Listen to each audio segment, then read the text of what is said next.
Hello everybody, I'm Steve. Welcome to Tabletop Union. Today we're going to be looking at the Slopper and Scabber for Necromunda by Forgeworld. I haven't been mentioning it with the other ones, but it's a resin kit, so it requires the washing with the soapy water, warm soapy water, to get all the oily release agent off of it, so the paint will stick to it better. Let's magically get this open. Ooh. Wow, look at that. I've actually been improving at opening these. Sometimes able to get to the point where it actually just lifts off. Just a bit of cutting. So that's fun. I'm excited about that. Anyways, here is the little pamphlet. This time it does fold out. And we have the instructions for these two beautiful boys. We got the Slopper. I think he's a pretty cool model personally. He's, of course, unpleasant, but being a big guy myself, I can emphasize a bit. And it looks like I'm going to have to cut out some stuff on him. Man, even on his wrist, there are two little dots there. Oh, that looks a little more complicated. I'll just keep that open so that I can look at it. So, here you got his legs, bottom of his belly. He's a chubby little boy, and his skin has seen better days. He's got to work on that skin ritual. Remember, moisturize. He's got a little pockets filled with knives here, and maybe a fork. Oh.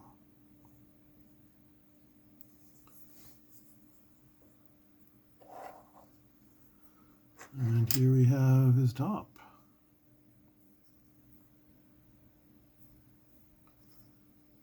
Look how happy he is. He's so happy to just be cutting up some squid for you, or other tentacly sump beasts. Now, looking at this diagram, it's got like two red dots there. I guess there's maybe like some little, it could be hard for you to see, but some little thin lines going from the wrist to his bracelet. I guess that's what they want you to cut away. It's also one, I'm seeing it, yeah. Also one at the bottom of his cigar that needs to be trimmed away. So that's not, it's fiddly, but that's not too bad. Here is his backpack, I guess. That's where he keeps his, got yourself a stew in there. I wonder if there's any potatoes in there. It keeps it nice and warm. And he's got a pistol there. Kinda. I think it's a pistol. I'm not sure. Maybe it's just some, I guess it's just part of the canister. Maybe it's like a nozzle for dispensing the stew. I don't know. Who knows the magic arcanery of Necromunda? So far in the future, we can't possibly understand it.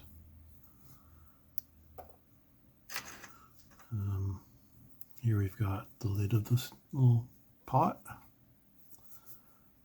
Pretty basic. Oh yeah, and also there's a few things that'll need to be trimmed out. Need to clear up between the pipe here. It says there's something up in here.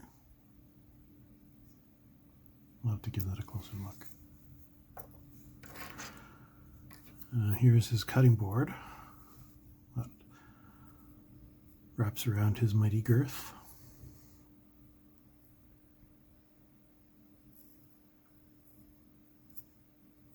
This will be the cutting side. You got a couple of slices of tentacle there. And yeah, you got to clean up between all these posts here. But yeah.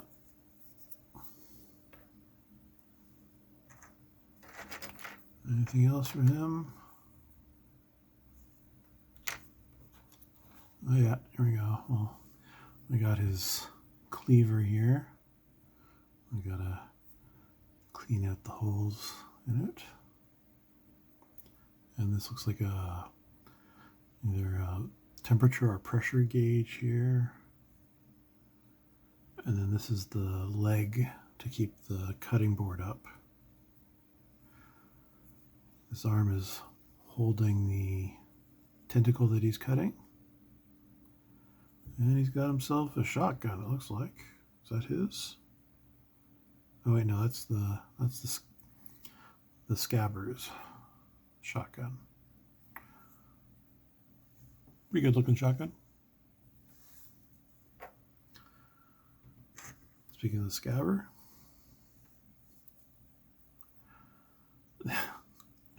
he's got his coat open showing off his wares.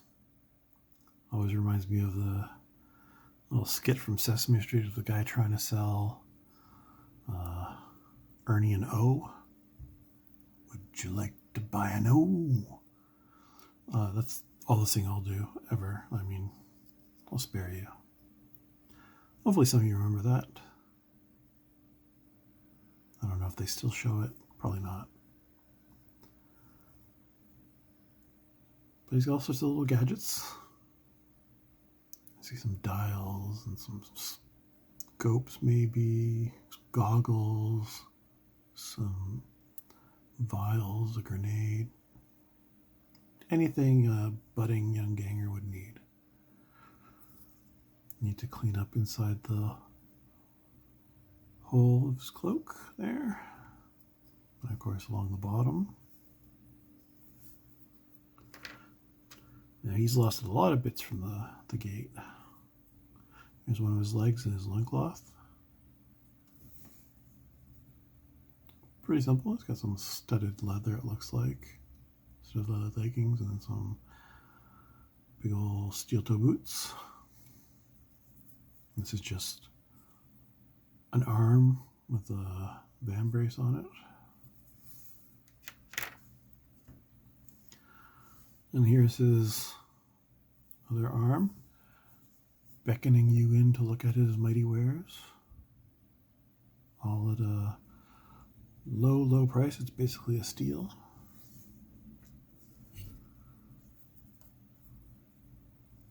And then just his very charming face, just very inviting. Such a happy guy. Happy to serve you. Detail looks pretty good. And of course, we got two bases. Our big Slopper boy gets a bigger base, which makes sense, I guess. And we got Scabber with a little one. I think that's how it's going to go. Whoops. Let's see. Yeah, I think so. Anyways, these look very cool. I'm going to go ahead and put them together and we'll have a look at them when they're all done.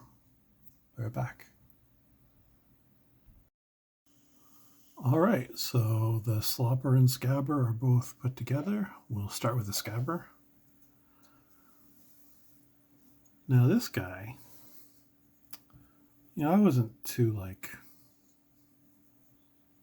bothered about him He looked nice, but, you know, it was a model that's not going to see a lot of use in game, I think. But when I was putting it together, I was just like, damn, this is a really nice model. Like the details, the folds of the coat, and the gesture with the hand and his face and everything. It's a really nice model. I wish scabbers were better, just so he would see more use. They even had like a proper spot for where to attach the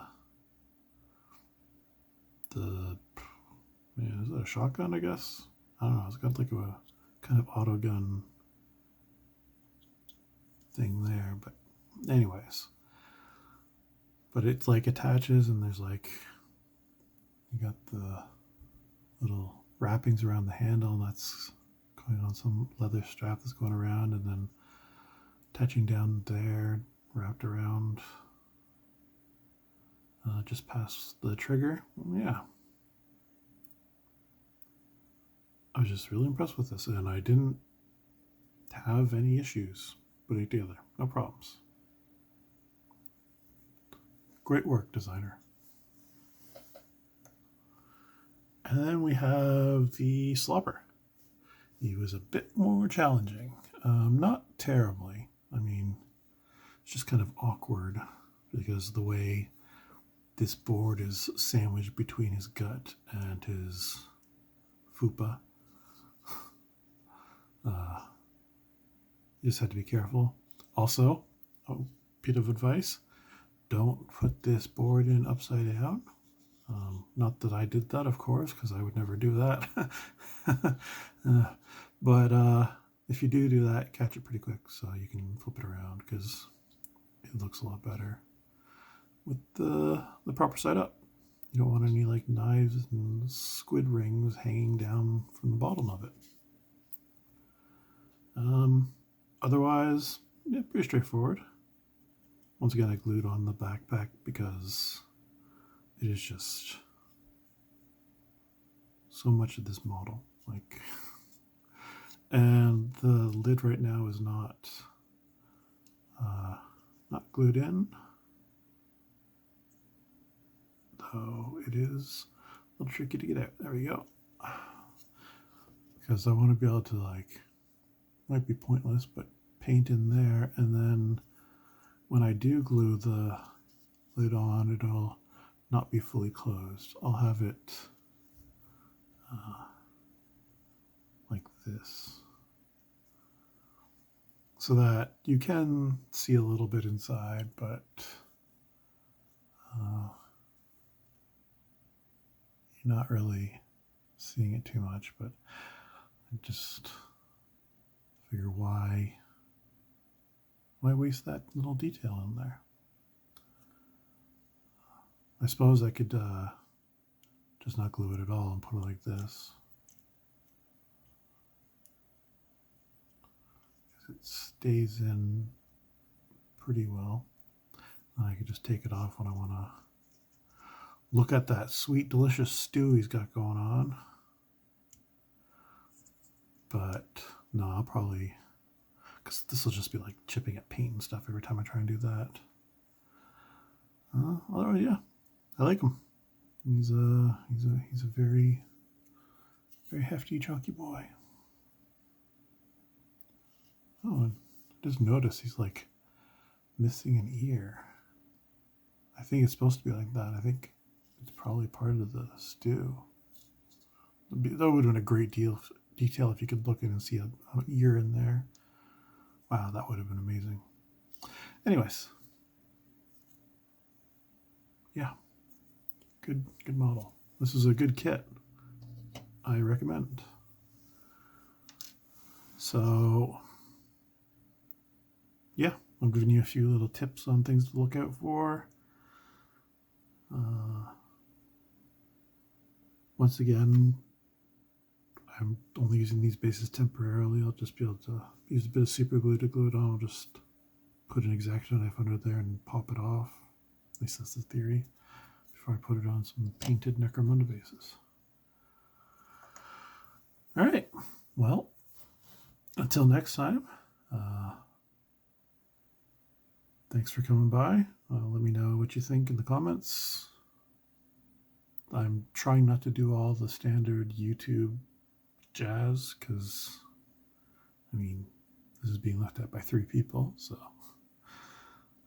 But I appreciate you 3 people. Anyways, until next time, bye.